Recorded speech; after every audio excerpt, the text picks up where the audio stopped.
ოთარ რამიშვილის სიმღერების ჩანაწერები დღეიდან ეროვნულ არქივში შეინახება. 70-90-იან წლებში 12 მაგნიტურ ფირზე აღბეჭდილი 160-მდე ორიგინალი ჩანაწერი საცავს კომპოზიტორის შვილმა გადასცა. როგორც მიხეილ რამიშვილი ამბობს, არჩევანის გაკეთება არ გასჭირვებია და მომავალში დაწესებულებას მომღერლის ვიდეო მასალებსაც უსახსოვრებს. ჩვენ ოჯახში ძალიან დიდი მასალა ინახება მამაჩემის მოღვაწეობის.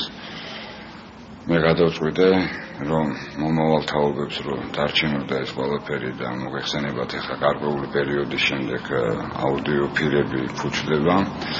ბევრი არჩევნის შედეგად მე ერთადერთი არჩევანი გავაკეთე ეროვნულ არქივზე. მე მიმაჩნია, რომ ყველაზე დიდი რაც ყველა ადამიანი არსებობდა საქართველოში და მომავალშიც არსებობს, მათი მოღვაწეობის შესახებ მომავალმა თაობებმა ძალიან ბევრი უნდა იცოდეს რა.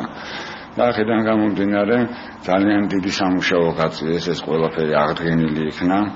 ფირები ეროვნული არქივის ფონოსაცავში სათანადო პირობებში იქნება დაცული. ცნობილი სიმღერების ციფრულ მატარებლებზე გადაყვანა უკვე დაწყებულია. ოთარ რამიშვილის ნაწარმოებები მისი ოჯახის თანხმობით მკვლევარებისთვისაც იქნება ხელმისაწვდომი. ეს არის დედანი ჩანაწერები, ორიგინალები და ზუსტად რომ ეროვნულ არქივში არის დედანი ჩანაწერების ადგილი, მოხდება მათი გარანტირებულად დაცვა, შენარჩუნება იმ ხარისხის, რაც არის ჩაწერილი. ჩვენ დავიწყეთ უკვე მასალაზე მუშაობა.